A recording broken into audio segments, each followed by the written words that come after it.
My father, well, he was a good man. I mean, he was a good father. You know, he took care of his family. He seen to it that we had food, we had clothes, we had everything that we needed. There was nothing that we wanted that we couldn't have. Everything that we wanted, we got. All right, my father was born in a little town called Sedalia, Missouri. He was born in 1876. His mother, he said, was an African lady, and so was his father. But his biological father was German. He was a slave owner, and that's where my father come from.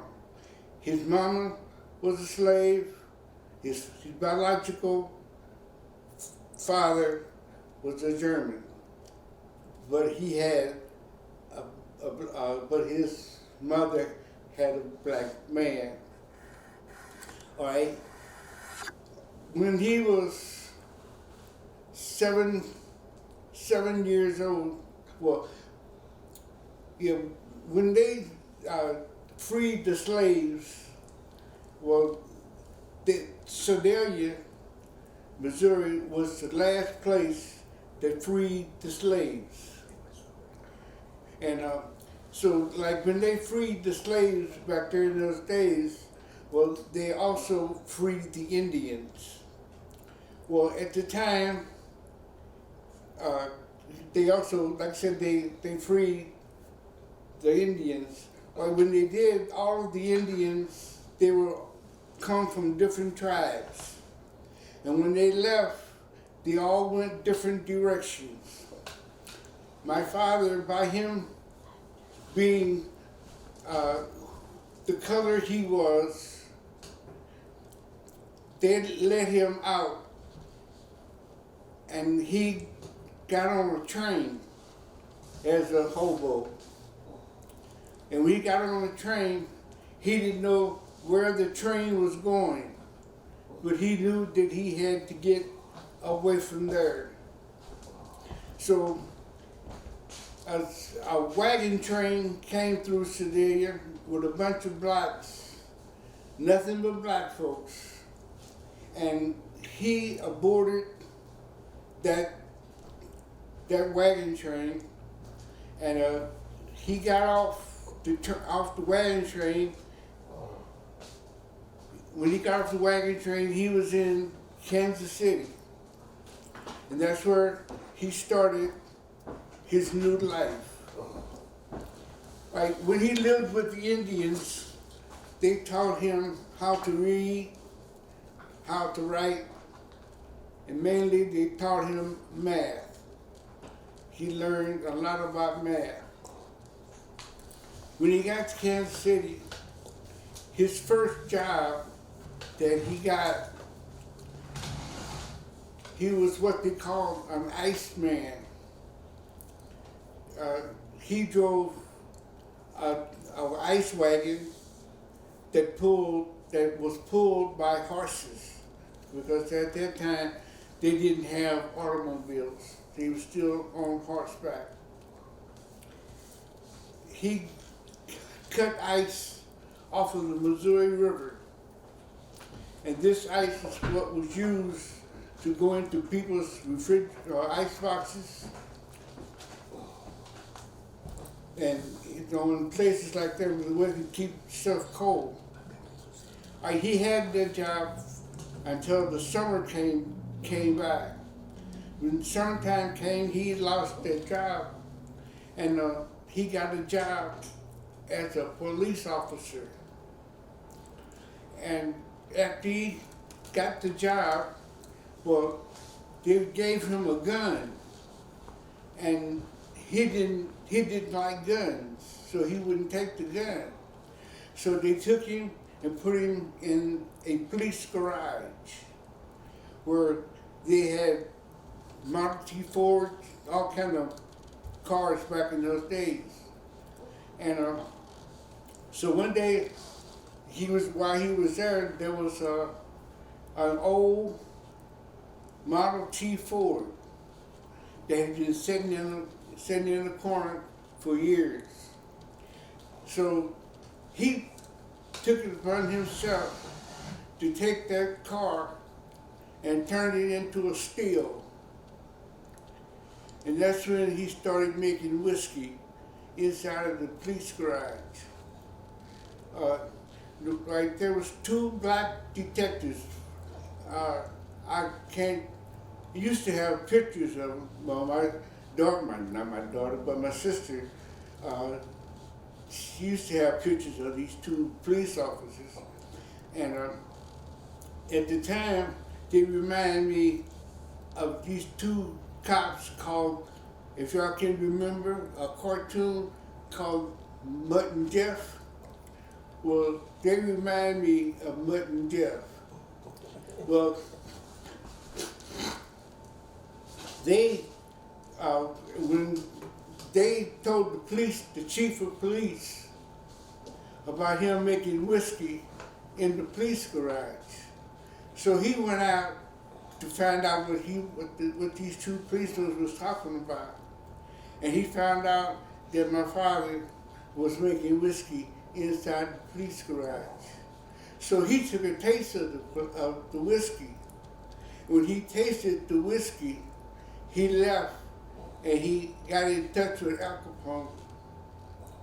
And Al Capone came from Chicago down here, and he met my father, and he tasted my father's whiskey.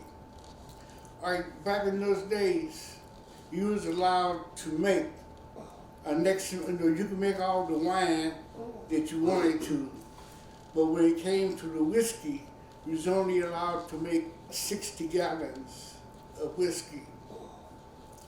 But the problem with that is all of his whiskey that he made was 300 proof. And so like he had an alcohol gauge where when time he made wine, even his wine was higher in alcohol than the whiskey, like the whiskey was. And so, like, when he started making whiskey for Al Capone, well, to Al Capone, he made him 160 gallons of whiskey. All right, at 160 gallons of whiskey, at almost 300 proof whiskey, you can just imagine how much whiskey Al Capone was getting. All right, that's when we became the richest, might as well say the richest people that lived in Leeds. Everybody in Leeds that was old enough to drink was drinking whiskey and wine and beer. All right, there was this one guy, only time he came down there to get whiskey from my father was when he was broke. When he had money, he went to the store. Like this particular time he came down there, he wanted some whiskey. And he didn't have any money. And he already owed my father an X amount of dollars. So so Dad wouldn't give him no whiskey until he paid him his money. So he called and told the police.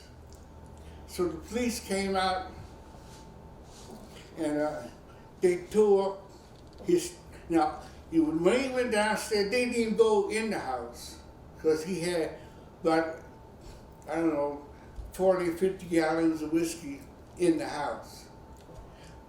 And he had one 50-gallon barrel of wine and three 25-gallon barrels of wine. All right, The cops did not bother none of his wine.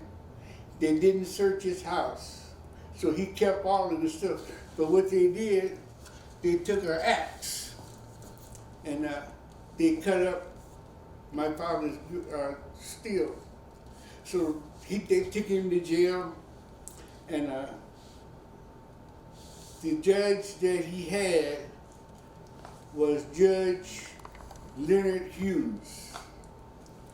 Judge Leonard Hughes, he was the first judge, black judge that they had here in Kansas City. And so they fined him $100. So when we left the police station, my father stopped at this place, this man that always made his steels. So he stopped there, and he had another steel made. And he made 300 gallons of whiskey, and he tore his own steel up that he didn't make anymore. Okay, so during this time, my father was sick. He stayed sick a lot. And see, like back in those days, black people really didn't have a hospital to go to. And the ones that they had was General Hospital and Wheatley. All right, when they went to the hospital to find out what was wrong with his stomach, well, they cut him straight down the middle, and they opened him up, and they told him that he had ulcers. And so when they got through with it, they sewed him back up. They took him to his room. And while they was taking him to his room, they was putting their instruments away, and they were missing a pair of clamps. They couldn't find these clamps anywhere. So they had to go get my father, cut him open again to take the clamps out. Okay, so that worked for a little while. He only stayed in the hospital 3 days. Like he got sick, real sick again. They cut him open again. And this time, they told him that his stomach got sores on it. So what they did, they took his stomach out and they cut it in half, sewed it back up, put it back in. Pretty soon, he had to go back. This time, they took his stomach out. And believe it or not, my father was the first man that had a pig stomach. Because they took his stomach out and gave him a pig stomach. And after that, I mean, like, by him being the age that he was, because he was in his his early 80s at this time, and he never did get well. And they gave him a nickname, and because they have taken all of his intestines out and put them back, and he still lives. So they gave him a name of El Fuego.